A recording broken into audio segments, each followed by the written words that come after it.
Good evening and good afternoon, everyone. I hope you can all hear me. I'm delighted to welcome all of you to the keynote plenary lecture of the Latino Latinx Trailblazers in Engineering program here at Purdue.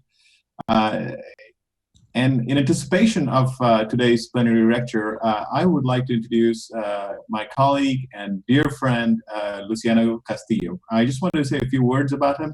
Maybe not a few, it'll be quite a few words, but I do want to take a moment to speak about him today.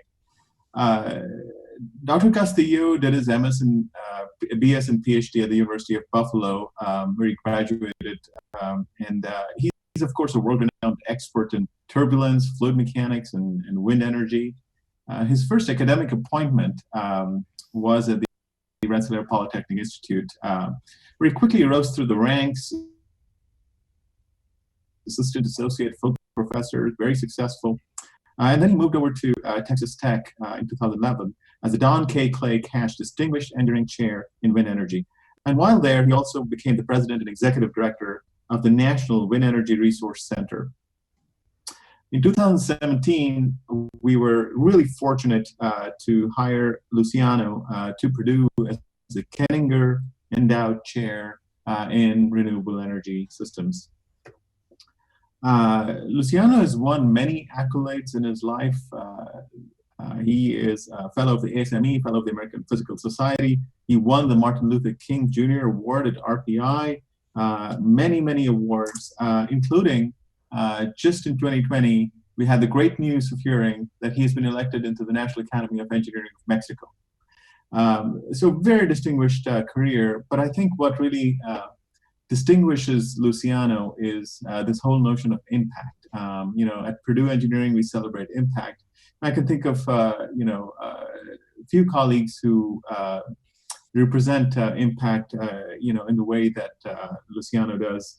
Luciano is, besides being a tremendous inventor, a scholar, and a mentor, he truly believes in the mission of preparing the next generation for their careers to become trailblazers like he is himself.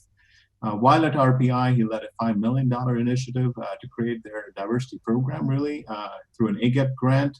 And he continues both by example and practice to promote diversity in engineering in every way possible. He's also the Dean's Faculty Fellow for Hispanic and Latino engagement. There's many things I can say about Luciano, but I just wanted to pause here and put in a surprise. We have with us Professor Jay Gore of Mechanical Engineering, who chaired the search committee that brought in Luciano to Purdue, who would like to add a few surprise words to Luciano. I hope you're not surprised by this, but Jay. All right, thank you for allowing my video to start again. I'll say just 2 or 3 sentences. Professor Luciano Castillo joined us as the Kenninger Professor of Renewable Energy and Power System. And we always emphasize that the search was for a distinguished chair professor, as Professor Raman mentioned, and Professor Castillo represents diversity as the strength. Representing diversity as a metric of strength is very important. So we were very lucky to have him. And all of the fellows attending this Latinx symposium have benefited so much from our success in recruiting Professor Castillo here. It takes a lot of effort on his part to put this together with Professor Raman's leadership.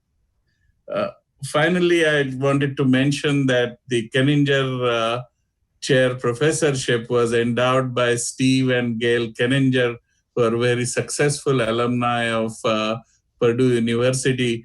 And it's with such chair professors that we are able to attract talent such as Professor Castillo's.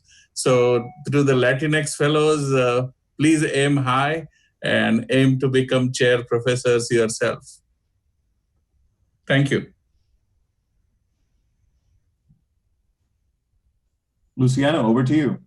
Yes, and I would say this, I'm super surprised. And actually, there's something that I hope that everybody will gain, because thank you, Jay, and Arvin, thank you so much. You're super kind. In fact, I have been honored to work with both great colleagues, but I will say this, my trajectory, which has been very long, started with one of the key people that mentored me centuries ago, which was Carlos Castillo Chavez, which was a mentee by Richard Tapia.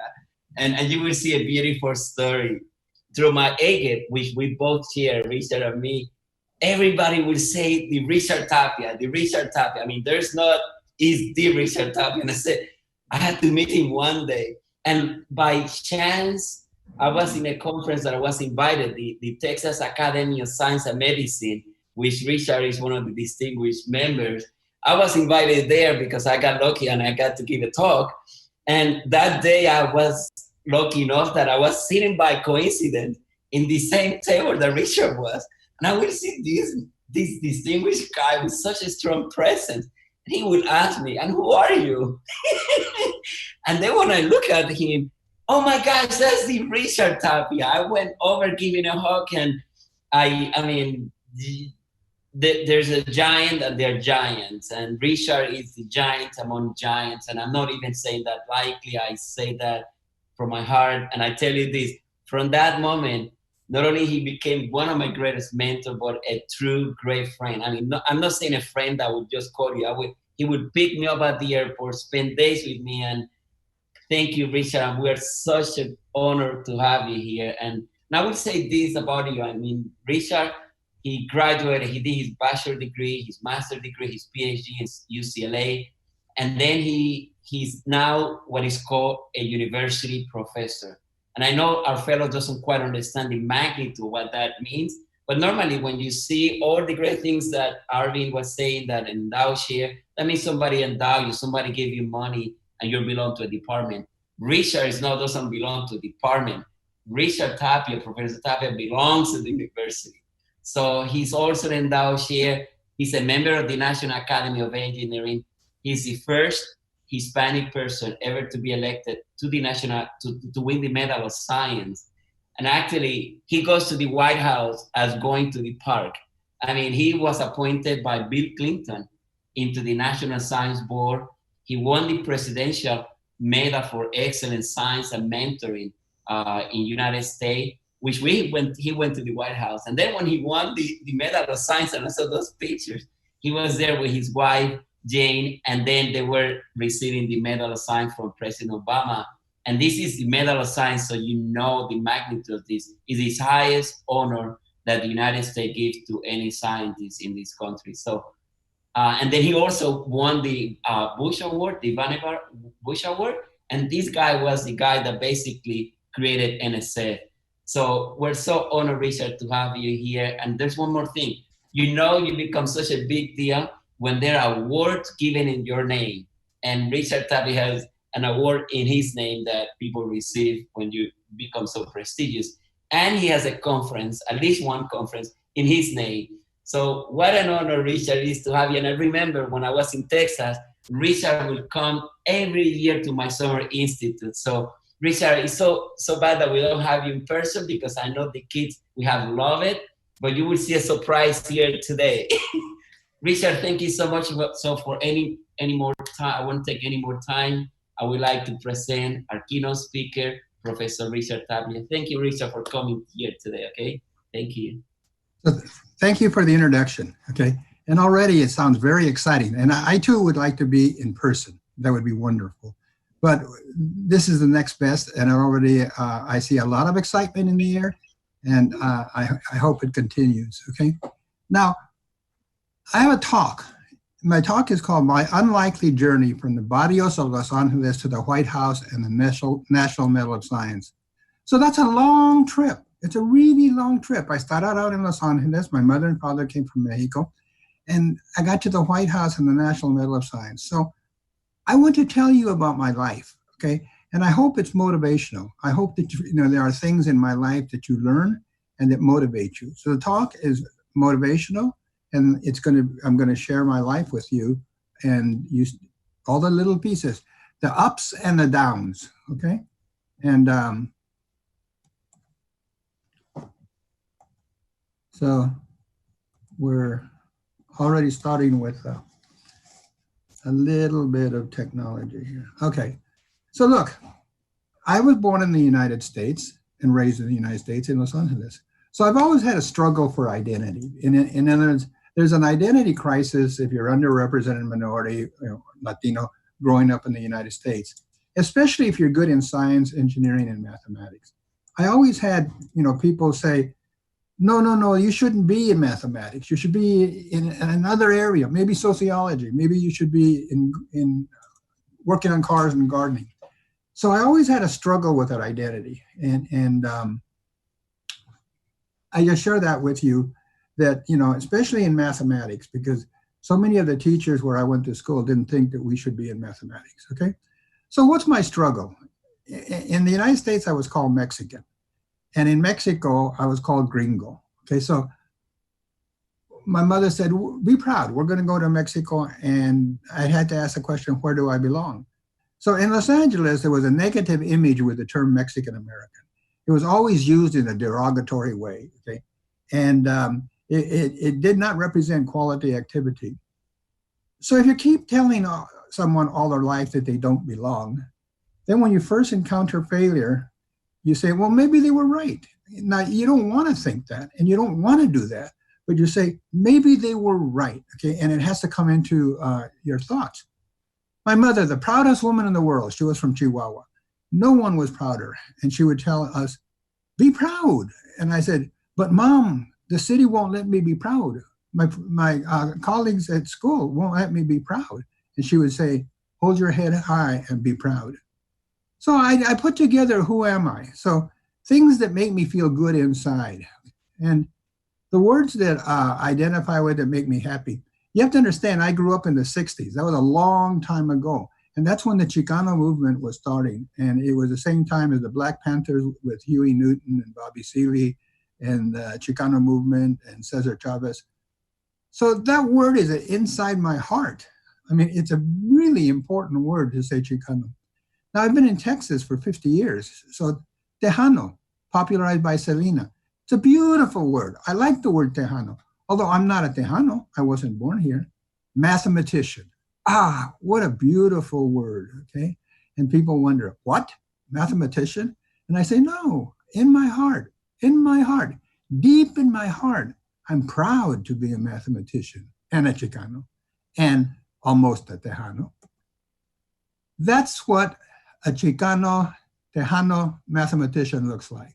I got on the cover of Sockless News, and it gave me very good visibility. In fact, Bill Clinton was in the White House at the time, and he wrote me a note saying that he enjoyed the picture very much. And so I saved that little note. My parents, we all start with parents. My mother, Magda, my father, Amado, both from Mexico. And parents are beautiful. And the older you get, the more beautiful they become. My father used to work really hard. He'd leave in the morning before we got up, and then he'd come back after we went to sleep. So he influenced us, but not as directly as my mother. So let's go back and see what my mother, if I think back now, on what the things that she really taught us. Pride. I mean, so proud. My mother was the proudest woman in the world. And people from Chihuahua tend to have that pride. She, by example, would teach us a belief that you can do it. There were 5 of us, and you can do it. And so, si se puede was my mother's teaching long before people started crediting Cesar Chavez with si se puede. Now, my mother didn't say si se puede, but she showed us by example, yes, you can, and made us believe. Outstanding work habits. My mother, my father, they work so hard. I work hard, but I'm humble when I think back about my mother and my father, okay? Now here's an interesting notion, global excellence. What do I mean by global excellence? My mother taught us by example that you're good across the board. You're not good just for the family or the neighborhood or the city. global excellence. You're good across the broad spectrum of people. And that's going to come back. So this is going to be a reoccurring theme in this talk, global excellence. And you'll see it come back as we go forward, okay? So my life is in stages. Now, I have a twin brother, Bobby. He just died 2 months ago. And Bobby and I were always together. But let's start with our humble beginnings. My early love, look, notice that I grew up in California in the late 50s and 60s. So that means there's two things that were really important to me. It was California was the center of car activity. So we grew up loving cars. So Bobby and I started working on cars when we were 10 years old. We bought a car and we raced. And a true passion for cars. I don't mean it was a hobby. And I don't mean it was just something that you enjoyed. I think back and I close my eyes and I say, oh, those moments were just so beautiful. So I want to share with you the first stage of my life, an early love for cars. Now that handsome person is me, standing next to a 57 Chevy. I was 18 years old. Now Bobby and I and friends, like those two friends there are Henry and Dave is from Tulsa, Oklahoma. We built a dragster. We took the engine out of the 57 and we built a dragster. And we called the dragster Almost Grown because most dragsters have Chrysler engines or sometimes Cadillacs, big motors, but we had a little Chevy. And there's a Chuck Berry song from the middle 50s that was called Almost Grown. And it'd go, woo, woo, I'm almost grown. So that was an appropriate name for our little dragster with the Chevy engine. And we had a lot of fun with it. Okay. This is a picture of my late brother, Bobby. He used to work for IBM. And so he picked up the nickname of the computerized driver. Okay. Now, I want to show you something from history. A David and Goliath revisited. In 1959, in a highly publicized match race, Bobby, my twin brother, in the little Chevy, Almost Grown, that Chevy dragster, had a match race with Art Arfons and the Green Monster. So in American history, Art Arfons and his brother Walt Arfons are legendary. They had land speed records, they did drag racing, and they had an airplane-powered engine dragster. So here's the next shot is going to show you. But Bobby earned the name Bobby the Giant Killer because of that race. So here we are with the little Chevy in front, and there's the monster, the Green Monster behind us. And this was a really, really popular race, and everybody remembers that. But Bobby got better, and he moved into Top Fuel. And here, this is at Long Beach, and he's in the front car, which belonged to Larry Stellings. And Bobby set a strip record right there. And this is the car. It was beautiful. And in those times, people would drink a lot of gin and tonics, and our favorite gin was Tanqueray. So the car was called Tanqueray. And this wonderful artist, David Peters, he took a picture of this. This is a very famous picture, and it was called Tanqueray Flambe. And if you go onto the web and try to get it, it's copyrighted, so you can't get it. But I told him I was giving a talk, and he sent me the picture immediately. So we thank David Peters for this talk. Now, in 1968, Bobby set the world record for elapsed time. Okay, so there's Bobby in Larry Stelling's car. And this is February of 1968. So he went forward. Now in 1968, I got a PhD in mathematics from UCLA. Okay, that was, we started together with cars, and Bobby continued in cars, and then I went to UCLA. So here's an audience vote. What I want you to do, I want you to think, Bobby just got a world's record. Richard just got a PhD in math. So my mother would be very proud. But what I want you to do is say, what would you rather have? So you're going to all vote. Say, would you rather have a world record in fuel dragster or PhD in math from UCLA? Now, I can't see you, and I'm not going to count. But right now, if you would rather have a world record in fuel dragster, raise your hand. Okay, I see all those hands. You rather have a PhD in math from UCLA? Raise your hand. Okay, thank you. It's interesting when I ask audiences to vote. It depends on where I am, that I can almost, conjecture how the vote's going to be.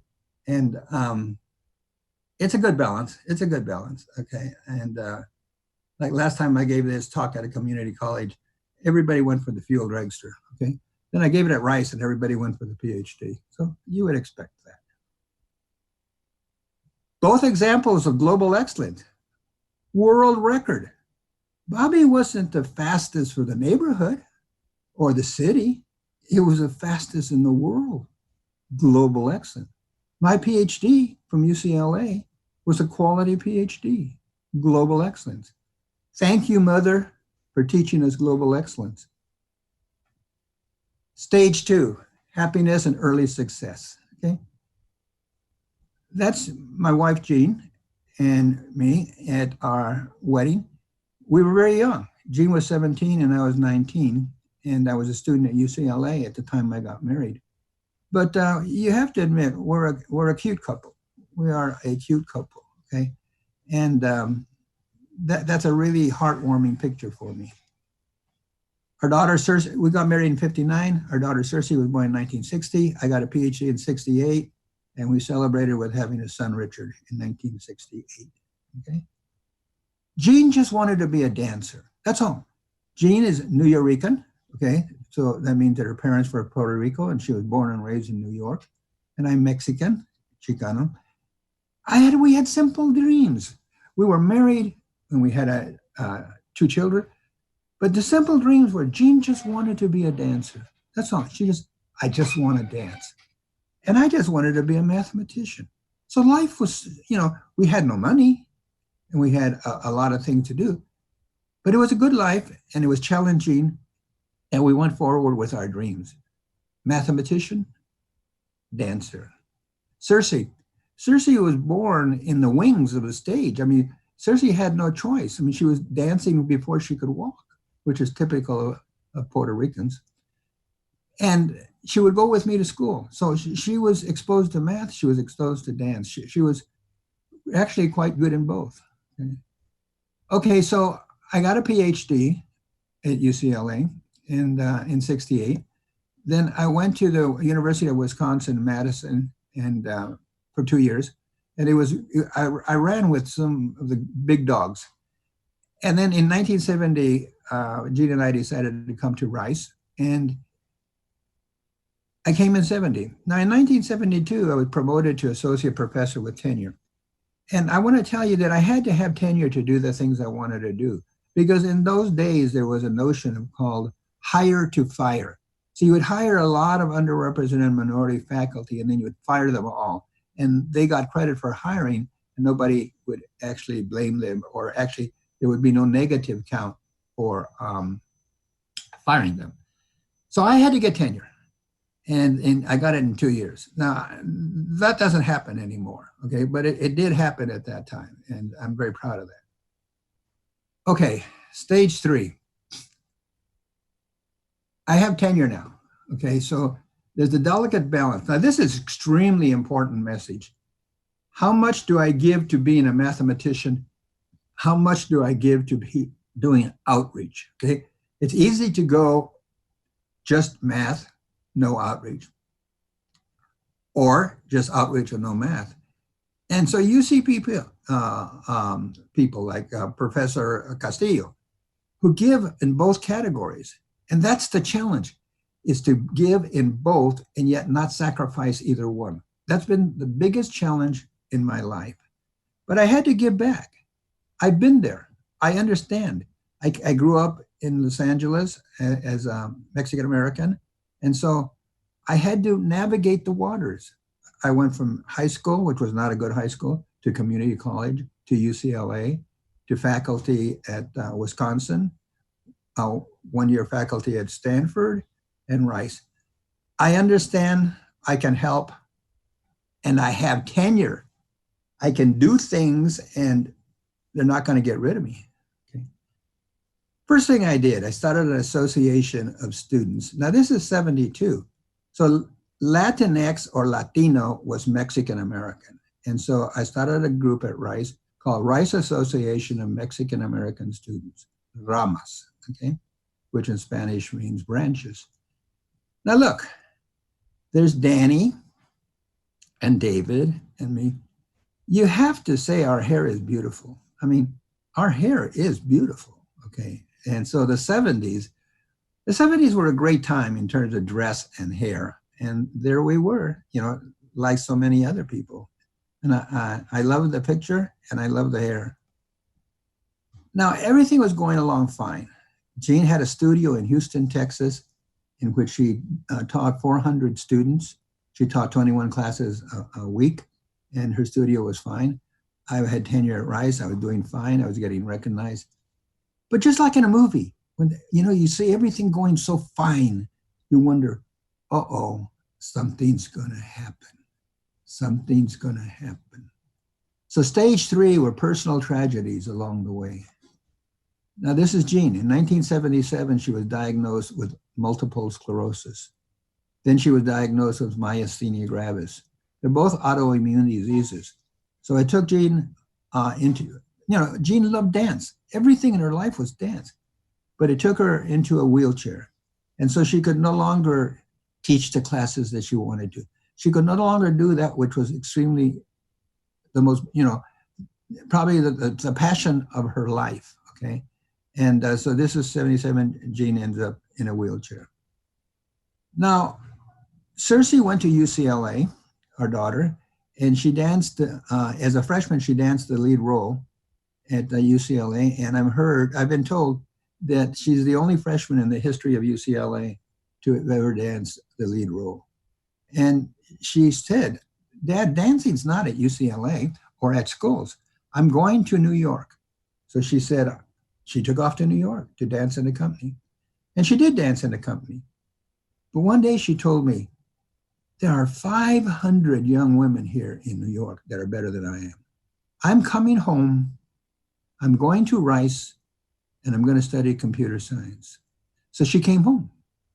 And so her freshman year was at UCLA, and her sophomore year came to Houston.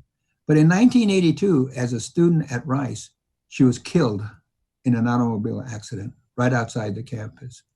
So 1982 was the third thing that Jean had to suffer. Myasthenia gravis, multiple sclerosis, Cersei's death. Jean said, I can't take anymore. 3 strikes, I'm out. That's enough to kill anybody. And she meant it. I don't want to do anything. I'm giving up on life. So what I did is I said to her, we both need coping mechanisms. I need to return to cars, and you need to return to some form of dance. You have to bring dance back in. You have so much to give. Have such knowledge. So you have to return to dance. And so she returned to teaching people in wheelchairs, multiple sclerosis people in wheelchairs in exercise classes. And she got quite well known for that. And in a minute, I'll show you my return to cars. Okay? So we're going to watch Jean's video. Jean made a video, and she ended up on national TV. So let's watch it. Jean's coming back. Her program was called Coming Back. So this is how she's trying to deal with adversity. Okay? I'm going back to those things that are my passion, my love, and that is dance. So watch Jean right here. Okay? We're going to have a little video.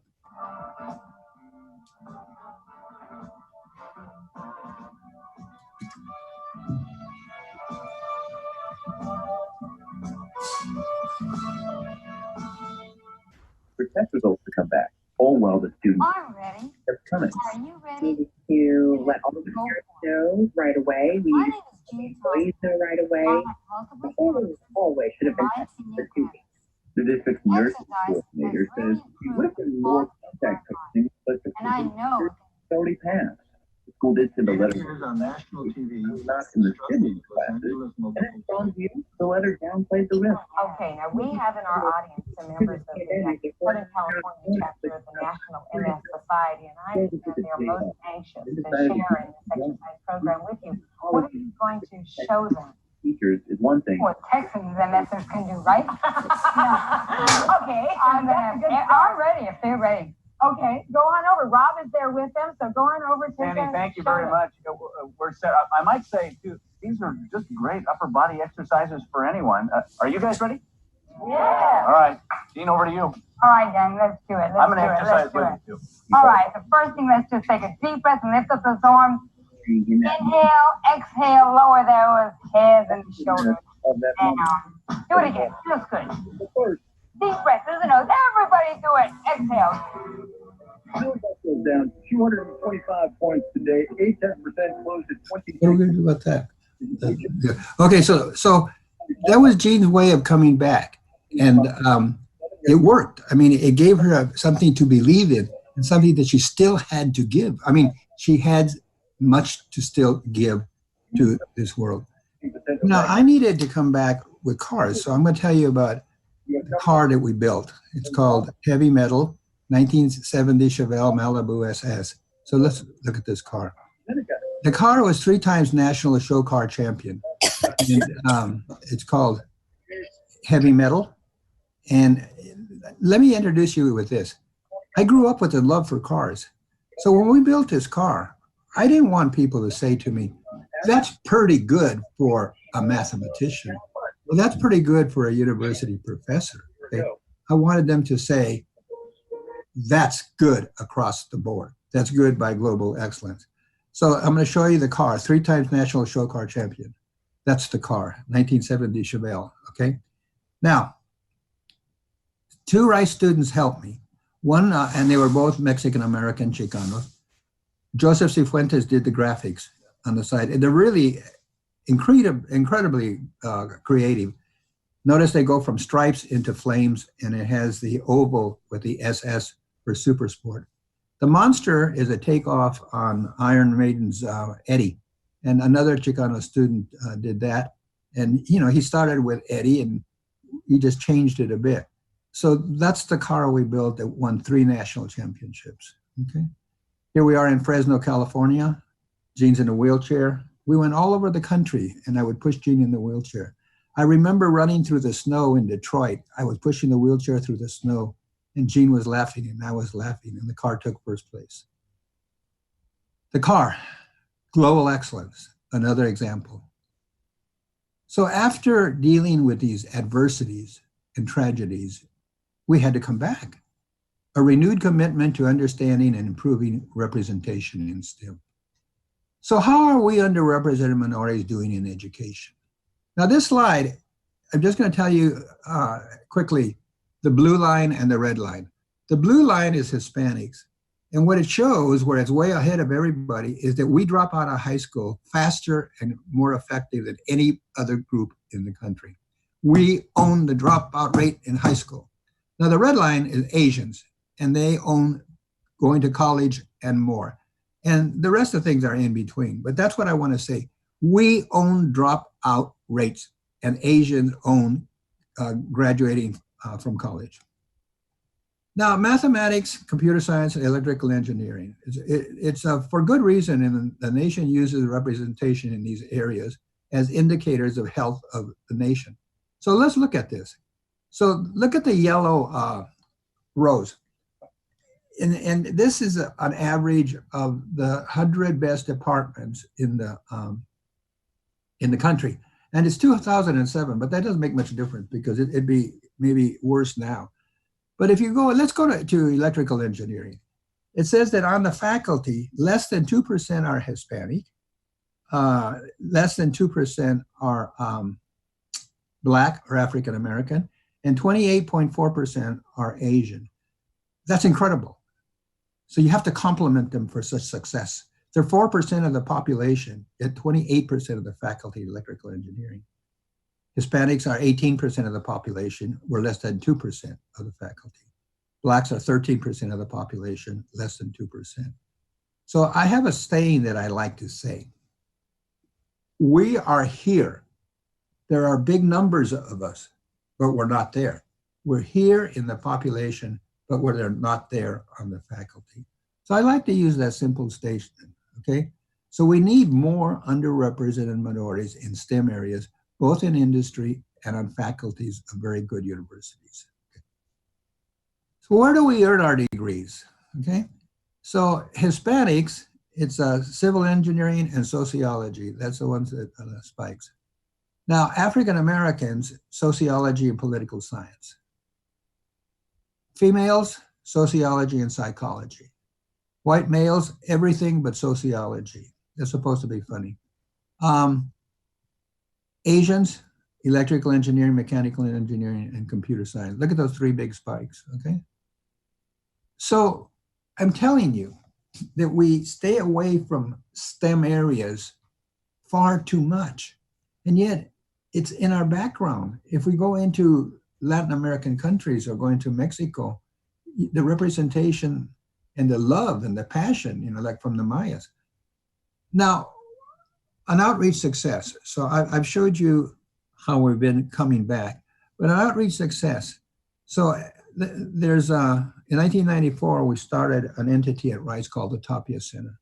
And we do things. We do undergraduate outreach, we do graduate outreach, and we do a lot of professional development for teachers, okay? There's pictures of all the kind of people who we've impacted. Now the pictures are beautiful, okay? In the center of the middle picture is Janine Cook in a wheelchair.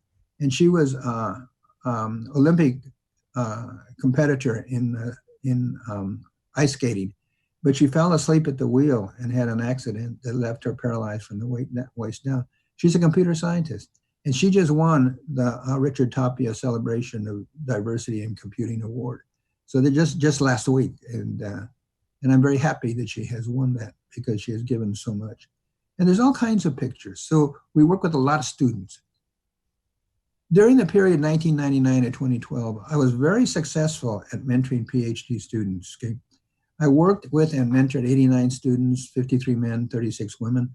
Notice African American 31, Hispanic 24, non-Mexican American 31, Mexican American, 3 Native Americans. The new kid on the block is we have a program called the Rice Tapia Camps. And so students and teachers come to Rice in a residential camp for a week. And it's been very successful, and I'm very happy with what we're doing. Okay, so look, what have we talked about? My life, as it evolved, the adversity, the tragedies, dealing with them, coming back. But remember that I told you that my whole challenge in life was to do things that were of value, but also to be the mathematician that I wanted to be. So my whole balance has been outreach and research, and they don't go together. So you have to be careful on how much you do of each. So now I got to the point where I showed you we did outreach. I showed you that we had other activities, like I'm very proud of the car. But let's go to my professional achievements. Well, in 1992, as you heard earlier, I was the first Latino elected to the National Academy of Engineering. It was bittersweet. It was bittersweet because the sweetness was that I was first. The bitterness was that it took so long. It shouldn't have been 1992. It should have been the 60s, the 70s. So that was my first academic success. Then in 2005, as Professor Castillo described, I was selected as university professor. I belong to the university. It means I can teach in any department. It means I can teach whatever I want. So it means that I'm spoiled, but as the president says to me, you know, we give you a lot. And I said, yes, you do. Rice does, but I give Rice more, okay? Yes, I'm spoiled, but I give a lot, okay? Now, this is a beautiful picture, 2011. I received the National Medal of Science in the White House from President Obama. This is an extremely important moment in my life. And today, as Obama was speaking eulogy for John Lewis, I watched him and I looked at him and I said, he's a friend. He's a friend. That night, I just closed my eyes and I said to my mother, who by now had died, what a wonderful example of global excellence. Thank you, Mother, for teaching us global excellence. How do I belong? See, in mathematics, there's no Nobel Prize. And the awards, like the Fields Medal, is for people under 40. So for advanced mathematicians in their careers, the biggest award is the National Medal of Science. And so if I put this list of mathematicians who have won it up there, I look at it and I say, I can't possibly belong in that class. How can I belong in that class with those people? Okay. And once Jean told me a long time ago, she said, could you ever win the National Medal of Science? And I said, no, Jean, of course not. And she said, well, I think you could. And I said, you don't know. You don't know the people. You don't know what it takes. You don't know. So I just blew her off, okay? So of course that night at the White House, she said, I told you. I told you. Now, President Obama came out, and there were 7 of us who won the National Medal of Science. And he said, all of you have given great research to the country, but Richard Tapia has given in directions that are critical for the health of the nation. He's worked with representation for women, representation for minorities. So I wish that the other 6 of you would emulate what he has done. And I looked at my son and I said, do you think a staffer wrote that, or do you think he wrote it? And Richard's pretty sharp. He says, no, Dad, I think he said it. I think he did it, okay? Now, Jean, a person came out and said,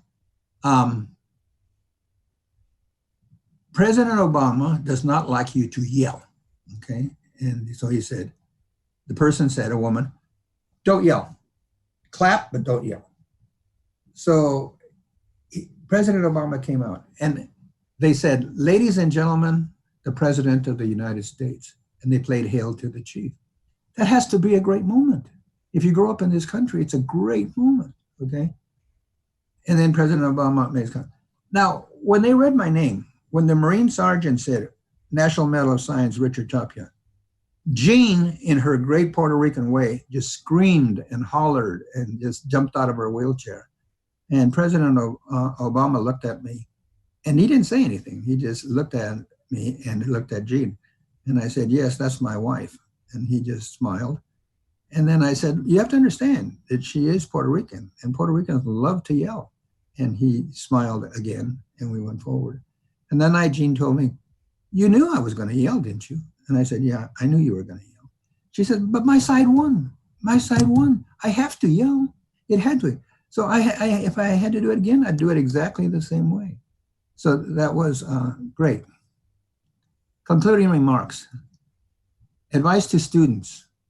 Confidence. Believe in yourself. Si se puede. Believe that you can do it. Don't listen to people who are giving you negative vibes. Maintain passion. Love. My daughter, who does not like math, asked me, Dad, do you love math? And I say, yes, I do. She says, I don't see how anybody can love math. Okay, but I do. Survival skills from my mother. I will survive. I will come back. Work habits from my mother and father. Global standards. I shared them with you from my mother. Make the world a better place, whatever you do. Dream big. Jean had big dreams in dance. I had big dreams in math. But deal with adversity as our adversity came along. Every day of my life, I think of the death of Circe.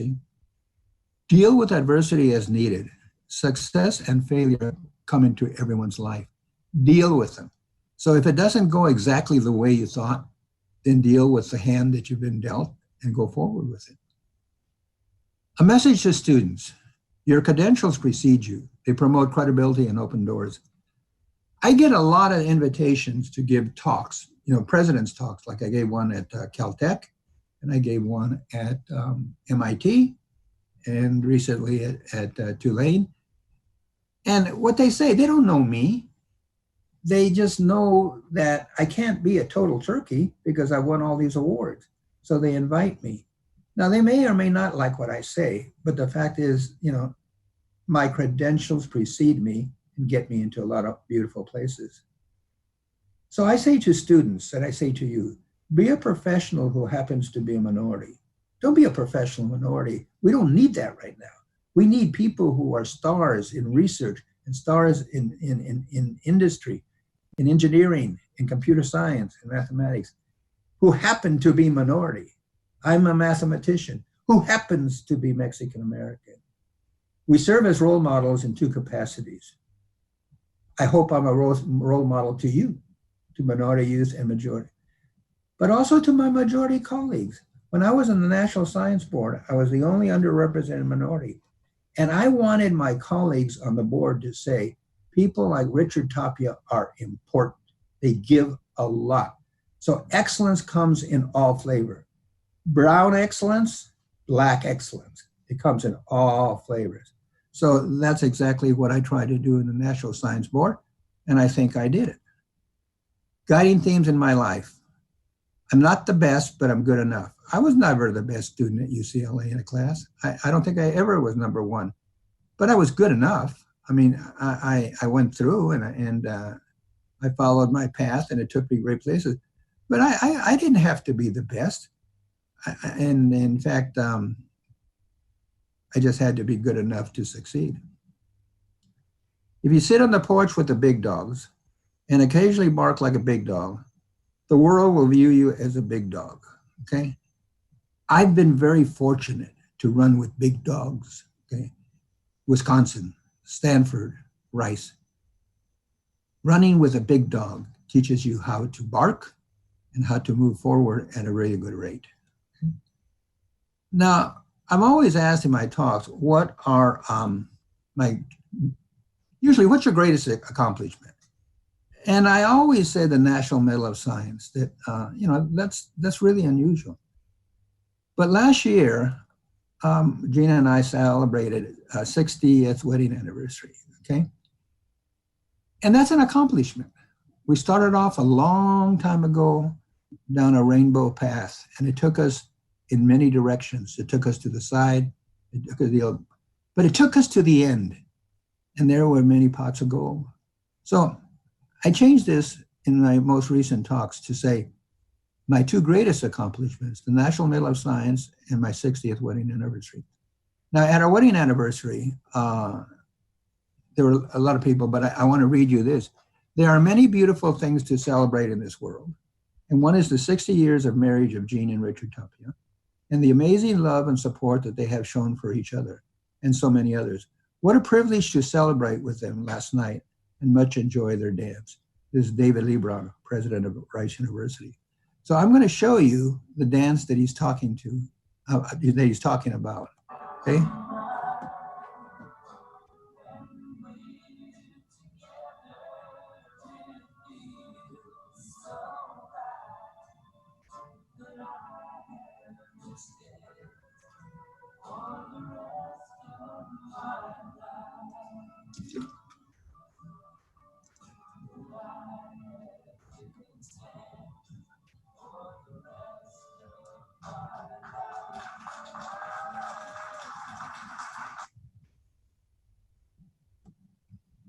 There's a picture of Jean and me that night. Is exactly 1 year ago, almost to the day for right now.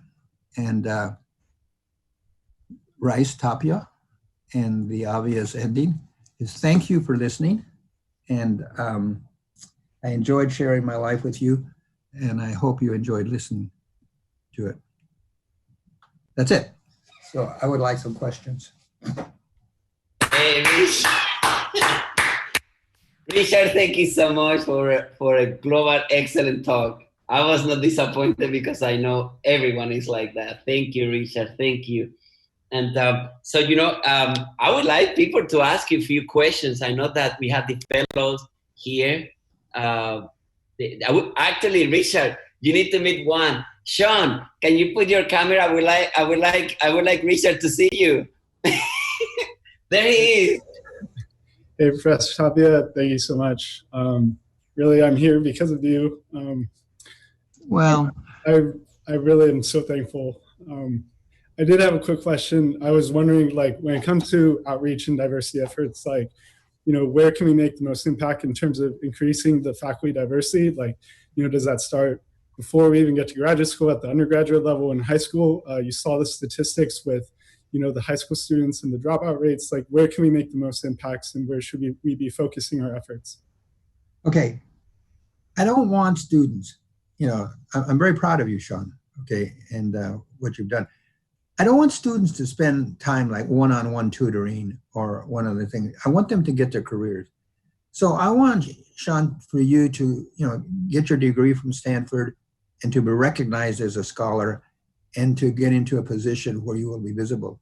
I learned that I can be a role model just by my position, just by who I am, and the fact that, people will say, oh, you won the National Medal of Science. Excellence will take you. And I want to share this with all of you. I always have people who want to give me, who want to vibe me and say, oh, you're not really that good and stuff. But they can't do that because the National Medal of Science and National Academy. So what I want all of you to do is put #1 priority on your careers and get them through. And you will be real role models without having to say, I'm going to go talk to a bunch of high school students. You will be role models by excellence, and we will see better representation. That representation that I showed you in electrical engineering is abysmal. I mean, it's abysmal, okay? And in fact, the Rice Department, I just recently went through, and it's 24 faculty in tenure or tenure track positions, and half of that, 12, are Asians. 50% of our faculty at Rice is Asian, okay? How many Hispanics? 0. How many blacks? A half. We have a very good professor who is mixed race, and he's really good. So we're not there. And in fact, we're going backwards. I just want you all to be inspired. I want you to go forward. And I don't want you to change the world overnight. I have a brother who's a lawyer in Seattle, and he says, Richard, you can't change the world. And I said, Steve, I know that, but I have to try to do a little bit at a time. And then he goes, yeah, you're right. And that's what I want from you. It's just to continue with the excellence that you're used to and go forward one step at a time. That's what my mother taught me. She didn't know where I was going. My mother didn't go to middle school. But she said, one step at a time will take you to a good place, okay? And it did. And for the audience that doesn't know, Sean Peters is one of the students that was at Rice, worked with Richard, was mentor, and he's one of the fellows that is at Stanford. He's a PhD now in Stanford doing extremely brilliant work. What I would like to do is for the rest of the fellows to raise the hand and then turn on your camera and ask Richard any question, because I think this is a precious moment. And I know it was make some slightly changes, but I do think that the audience will enjoy so much this interaction. And I would like to point this out. When we started the US-Mexico Border Energy Project that went off viral all over the country with Jay Gore, the first person that I called was Richard Tapia. And Richard Tapia said to me, Luciano, you can count on me, use me in any way you want, and I'm willing to help. And that beginning, having the Richard Tapia on that, you know what that meant? Everybody wants to be part of this. And he doesn't know that. You don't know that, Richard, but that's what happened. And from that moment on, everybody wrote a press release on many things. So, Richard, you have done so much for many of us. But I would like to see the fellows if they have more questions. Yes, Richard. Yeah, ask me anything you want. I mean, there's an old song used to say, where have you been? And they said, around the world, and I'm going again. That's where I've been. I've been around the world, and I'm going to go again. Yes, Luz, you have asked very good questions the entire day. Ask him a question, and the way we will do it is that we will spend a few minutes here, and then Professor Arvind Raman will announce the posters award, and then after that we will still go privately. But I do want the audience to benefit from this moment because it's precious. Yes, Luz, I know you asked me questions, very good questions today. Thank you, Dr. Castillo, for putting me on the spot. Thank you so much, Dr. Tapia. This was a great talk, and you had me at the border of tears a number of times. It was amazing. Thank you. I guess I can ask you a couple of questions. One of them, it refers to the sense of belonging that you were talking about at the beginning. And I wanted to ask you, how did you overcome sort of that sense of not belonging to where you are, or with the people that surround you, and how do you bring in your culture to fit in the environment that you're at? Okay, those are excellent questions. Okay, now I'm going to take 2 parts. the sense of belonging. You're always going to feel that. And I've always been pushed in those directions, okay? And there's not as many bad people, there are good people. So when I was at Wisconsin, I was running with some of the finest people in the country in mathematics, and they treated me very well, okay? But yet you always said, you know, how do you feel that you belong? Well, I just worked hard and succeeded. And I succeeded by my own standards. In other words, am I doing a good job? And if I am, that's what I was meant to do. And that's exactly where I will evaluate myself. And I will say, so being at the National Science Board, the first time I was there, I was the only minority. They beat me up. And I figured to myself, what did I do wrong?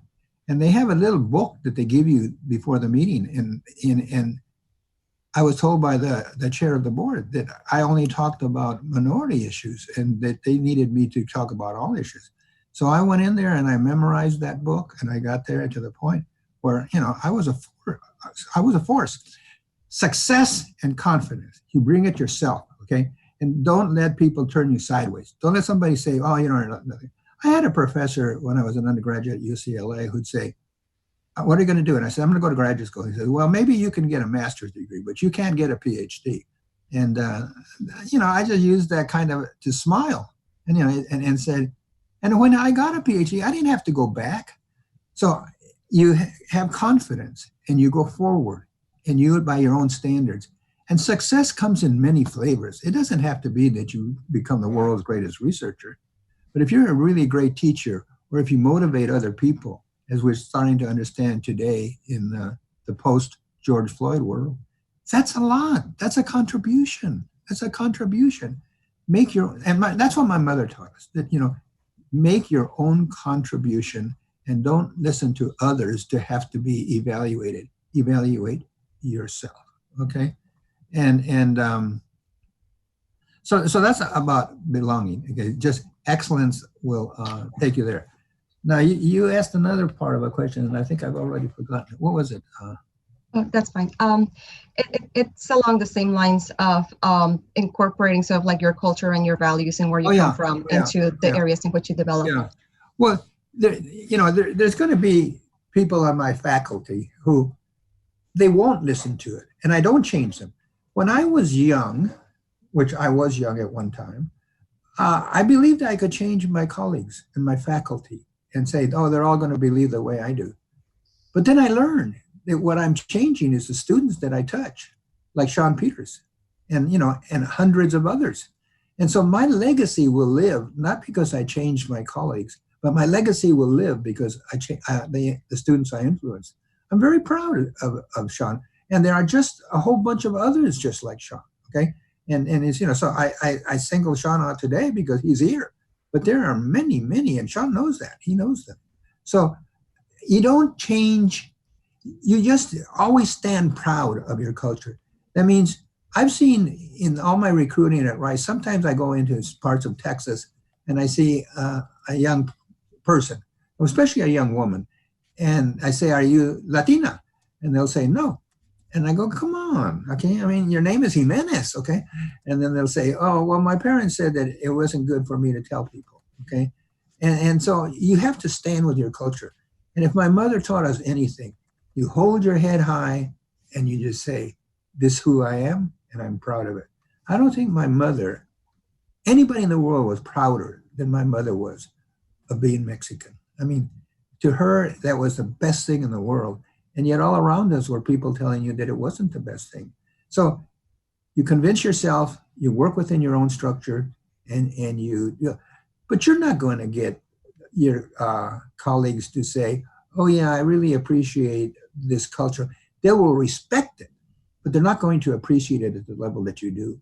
And I have a woman that's working with me on a book that I'm writing, and she's from Tennessee, and she's a white woman. She's very talented. But we get into subtle discussions because she doesn't really feel what it was like to grow up in the United States as a member of an underrepresented group. She never had to deal with that. And I tell her, Cynthia, you don't have to deal. You never had to deal with those feelings that people were trying to make you feel inadequate and trying to make you inferior, okay? And that's where the survival skills come in. And that's what my mother taught us. I have a younger brother that went to Yale, and he's a lawyer, and you know, and my mother made us feel we could do whatever we wanted. And so be happy, okay? And be happy at what you're doing. And don't say that I have to be, you know, National Academy or whatever. Just do good things, and you know if you'll be doing good things. I know when I'm doing good things. Like I really enjoy talking to y'all, okay, or all of you, and the faces are beautiful. I mean, you're all beautiful faces, and I'm happy with that. And so that's what I'm saying: confidence and success. Go for it. And Rick, something very, very important, and this to this point, because sometimes we try to be like everybody and you're not. One of the things Richard told me in one of the talks, because one of my other friend, he says, Luciano, what's wrong with you? Why don't you just stick to one thing? And then Richard told me, Luciano, you're multidimensional. You're a multidimensional person. We both share the cars, right, Richard? We both have the passion for cars. Okay, so who is next? Just raise your hand and then introduce yourself, the university, where you are. Is that I cannot find it. I need to apologize because Carolina Vivas. Okay, Carolina. Oh, thank you, Dr. Tapia. I have to say first, thanks for the presentation. I cry, I love, I felt part of your family. I had to go for clinics. Carolina, can you please say your university and the department? Yes. So my full name is Carolina Vivas Valencia, and I'm a PhD candidate in the Wilderness School of Biomedical Engineering at Purdue. So yes, so your presentation really touched me. It was very emotional, and I really appreciate it. So my question is, you see here a group of Latinos, and we have all jumped into this bus, and we are pushing this bus forward. Mm-hmm. How we extrapolate the impact that we want to make, and how we can guide the generation that are coming behind us to become Latinx trailblazers in engineering. Well, see by being good examples of what it is that you want them to be, okay? So when people tell me, like for example, as a teacher, that, oh, you're really good with Hispanics, and I go, no. I'm a good teacher with everybody, okay? I really care. And I even have a lot of Chinese students come to me and say, we want to talk to you because some of our own, i.e. our own Chinese faculty are too tough on us, okay? So who you are and your name, be a good role model, okay? And then if you're open, you'll find people coming to you when you get into a faculty position and say they want to talk to you. Or I have a student right now at Rice, I won't name him, it's an African-American. And the other faculty told me, I think someone needs to talk to him because he's not doing as well as he could be doing, and he's very smart. So I said, yeah, I'll talk to him. And I sent him a message. And I says, I'd like to talk to you. I mean, but you don't have to. If you feel that everything is fine, then don't. But if you want to talk to somebody, come on over. And he came over and we talked. And I was just sincere. And I think that being a sincere, contributing person and caring, that's all you can give us, and that's what you want, and that's what I want. You won't change the world, but yet you might, okay? You won't change it overnight. And that's what I say. I'm very happy with what I've done. And yet I didn't set out, I mean, I was never trained in education, and I was never trained in any social aspects or psychological things. I'm just a mathematician, okay? And mathematicians aren't supposed to know much besides mathematics, okay? But yet I've been successful in interacting with the people, all of them. And that's what I ask from you. It sounds, you're at a great university, you're getting your degree, and then just be the role model that you want the students to see. That's it.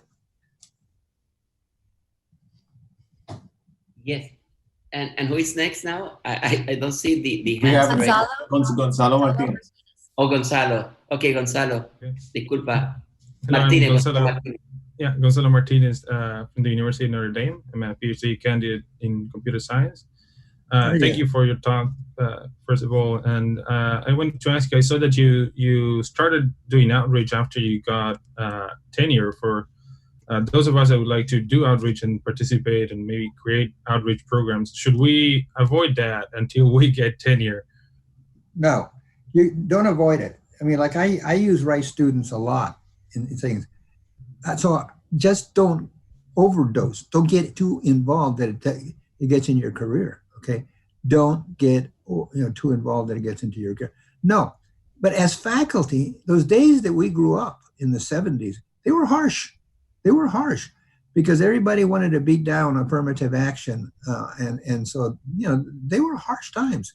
And people don't believe that when I say that the people were being hired to be fired. I have two really dear friends that I told them, and this was here in Houston at the medical center. And I told them both. I said, I don't trust that position. And one of them, his name was Hector. He said, oh, no, they would never do that. Boom, 1 year he was gone. Okay. So, no, I want you to balance. That's what I said. See, I said the biggest challenge in my life was a balance between the family, a balance between my outreach, and a balance between mathematics. I want people to say, Richard Tapia is a good mathematician, and he does good outreach, and he's a family man, okay? And I have a series of lectures on my son's, when he used to skateboard and BMX, and I have a series of lectures on how I use mathematics to help him in his stuff. So I want you to balance.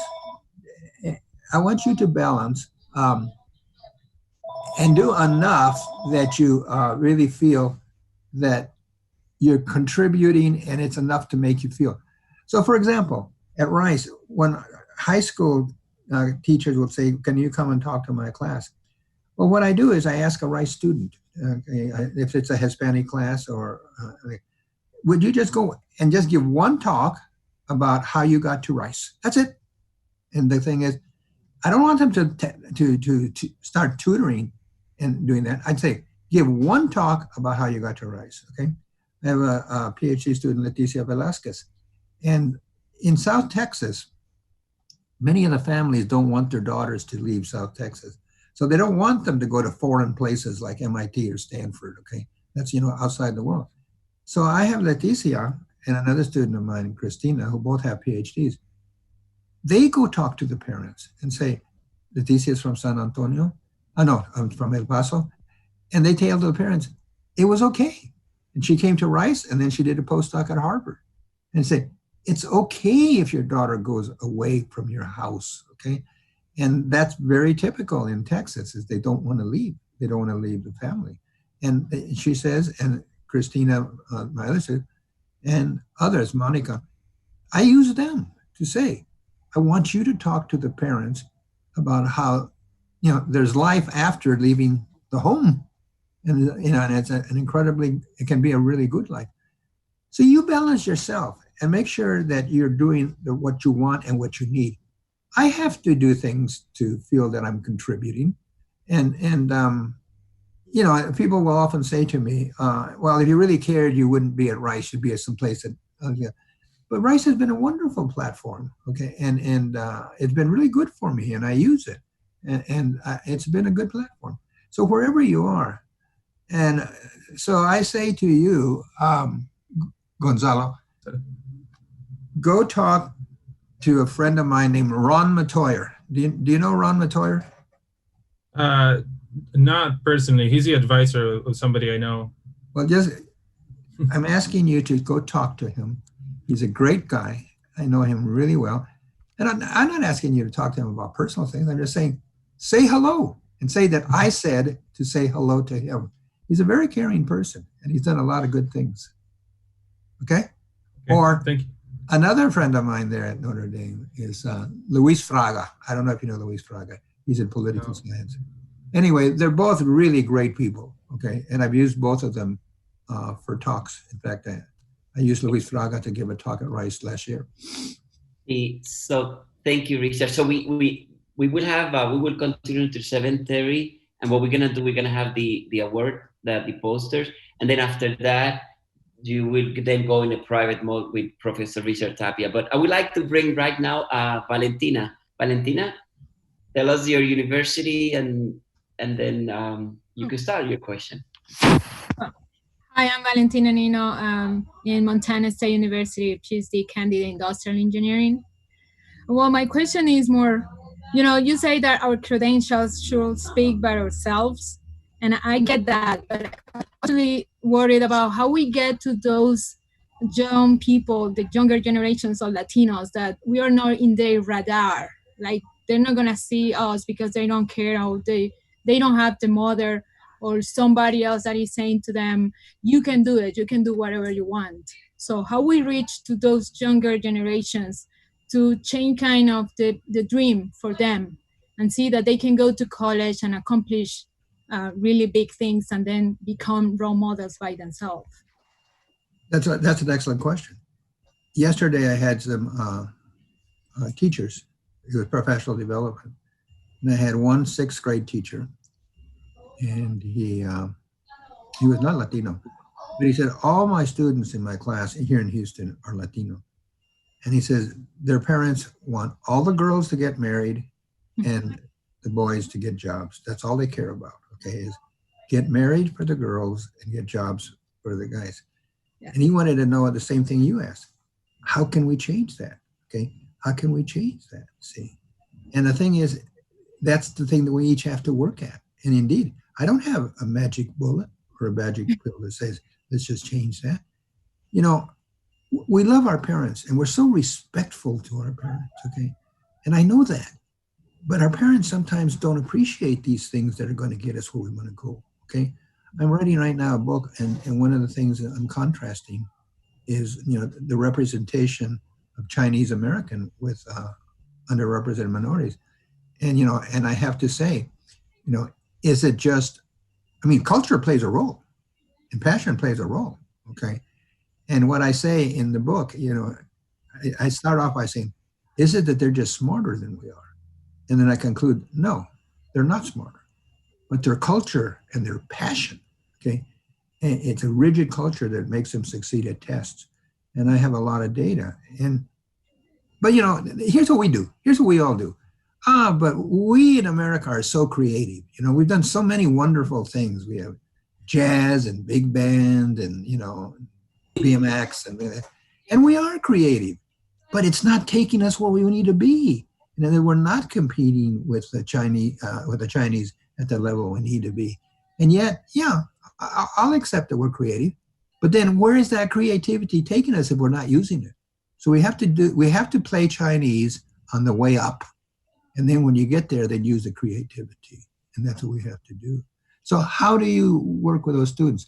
Well, the best way I see is if you have an opportunity to visit a classroom, okay, just ask the teacher, say, I'd like to come and tell them about myself. Tell them that here's who I am, and here's the things I've learned, and here they are. So I would like to see that. Now, can you talk to the parents too? Well, I have a teacher here in Houston who always has pan dulce and hot chocolate for the parents, okay? And then she has one parent who is sort of her community contact, and the parent speaks Spanish, and the parent and the parent is the one that invites all the other parents to come to the session. And there's going to be pan dulce and hot chocolate, and you can get the mothers there, okay? And rarely does she get fathers, but she gets mothers.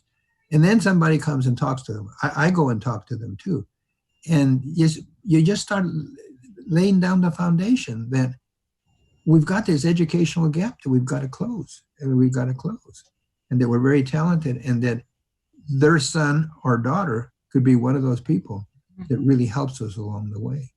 And her name is Lucille Barrera, and she teaches 2nd grade. But you be creative in the way you can help. And just as I said to Gonzalo or others, don't bury yourself in too much and not let it impact your degree. Right now, you will be role models. And see, people always try to compromise and get you down. Like my neighbors, okay, they'll say, Oh, you teach at Rice? Yeah. Do you have a PhD? Yeah, I do. Okay. Do you have tenure? Yeah, I do. I got that in 1976. Oh, okay. Are you a full professor? Yeah, that was 1976. And then pretty soon they just say, oh, okay, I guess you're an exception. That's what you are. You're an exception, okay? But the other hand, the rest of the Mexicans in this town, they're not exceptions, okay? And we need a lot more exceptions. That's what we want. We want them to think automatically that we are exceptions and we have a lot to offer. I find it all amusing. I mean, when people, I'll go to a store and they want to know in my checkbook if I need help. Okay, do you need help on that? Or can you read this? Or it doesn't bother me. I mean, I just smile because, you know, they're, and we get it in the Southwest, we get, as Mexicans, we always are categorized as certain things, but we go forward. And I believe in you. I believe in all of you. You're the ones that are going to make this world a better place. That's what I've decided. Remember I said earlier, it isn't my colleagues that are going to change. They try a bit, but it's going to be you. It's going to be all of you that are going to make this place a better place. And that's what I believe in. And that's what I want to trust in. So we have one more question, and that will be for Val. And then what we're going to do, we will continue that on the private room, okay, Richard, after Professor Rahman gave the award. Okay, Val, Val, you are on. Hi, I'm Val Schul. I'm currently a PhD candidate in agricultural engineering at Purdue University. So my question was in terms of building up the students that, sorry, my dog's on my lap, building up the students that you mentor. So you showed that graph with the students from various backgrounds. Yeah. And I feel like there's a lot of misperceptions in academia about that it's so difficult to be able to find these students. And your research group is just one example of many, I'm sure, of showing that even before the internet and everything, that it was totally possible to recruit and successfully mentor underrepresented groups in STEM. So I was just wondering what some of your experiences were and what tips you have to future faculty about being able to create a diverse lab. Success builds on success, okay? So I made sure that when I was chair of the department, the first thing I did is I worked with gender equity, and we brought in, because I noticed that a lot of applications that were by women were not being accepted, but they were really solid applicants. I thought that they were, you know, maybe not the best applicant, but they were solid. So when I was chair of our department, I made myself chair of the admission committee, okay? So instead of advising people and instead of suggesting, I controlled it. I was the boss, and I said. So in those years when I was chair of our department, we're a math department, okay? We were 60% women and 35% underrepresented minority, that's black and brown, okay? And we were so successful, and a lot of the awards, like, you know, when I won the National Medal of Science, President Obama said, well, Richard Tapia has given so much to improving representation. We got that reputation, and it builds on itself. So once we started to produce so many PhDs, and you know, in I don't know when it was, a long time ago, the NSF told us, your department is producing half the PhDs in mathematics in the country, half, okay? And so that's because the numbers were so small. But the reputation built and the students liked it. Like I have a Chinese colleague named Yin Zhang, and he's from China, but he's really committed to directing minority students and working with them. And it's nothing special about him. He's a good mathematician and stuff, but I didn't know in his heart that he cared about working with minority students. And one time, I think in a 4-year period, he had directed 4 minority women PhDs, okay? So they bought in, but I don't expect all the faculty to do that. But in today's world though, the post-George Floyd world, people are being a little bit more understanding, okay? And so you get them. I made sure that the ones that came succeeded. you don't want failures, because then everybody will say, see, we told you so. So I really made sure that the students that came through, I worked with them, I mentored them, I nurtured them, they succeeded. And once everybody else saw the success, then they bought into it. And right now, we're going through a period where the faculty is becoming more sensitive. Okay, and I've had people come from other countries and tell me, I don't understand why you're pushing for all these people. I mean, if you want good students, you have to go to foreign countries. Okay, you have to go to Romania or Germany and stuff. Why are you pushing for these students that are not as good? And I said, you don't understand the whole picture. The whole picture is that they are as good and there is a national need. I don't sell, as I said earlier, that mathematics is not healthy without minorities or women. Mathematics is perfectly healthy without women and minorities, perfectly healthy. But the country's not. The country's not. You can't have all the Hispanics saying, none of us are in the backbone activities that made this country great. We're in science and technology. The envy of the world that we are.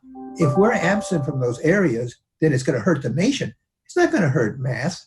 You know, I mean, yeah, sure, you can say, you can argue with me that it's going to help math, but I don't really believe that. But it is going to help the country to have all of you out there in positions. And that's what you have to do. Richard, thank you so much. And I really want to thank our fellow for really asking so many great questions, the entire day, actually.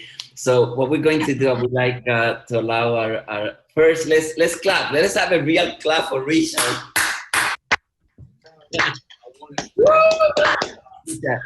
For class.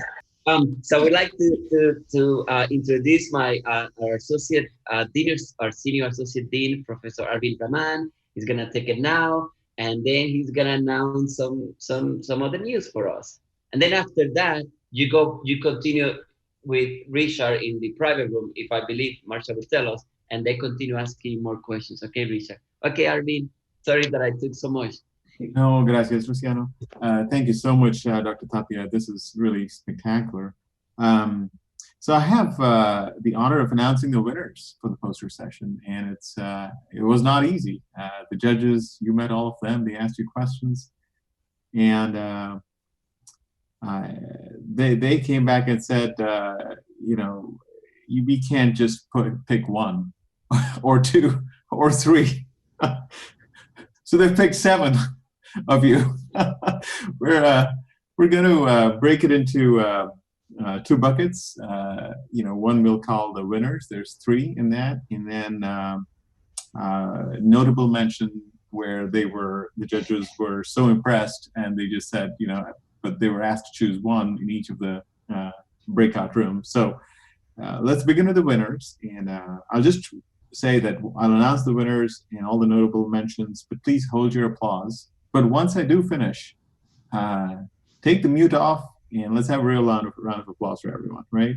Okay, the winners, again, it's no order, it's whatever I've written down. The winners are Luz Sotelo, Yareni Lara Rodriguez, Carolina Vivas, okay? The notable mentions are Lisette Fernandez, Valentina Nino, Val Shao, and Sean Peters. So a great round of applause for everyone.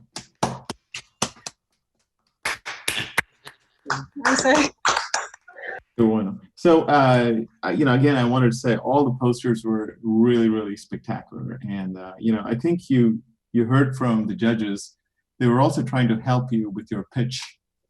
You know, it was really a practice for what your pitch would be. So I hope that all of you had a chance to see how you could change that and, you know, have the impact that any interview, you know, you'll need to make that impact. And so that's all I wanted to say.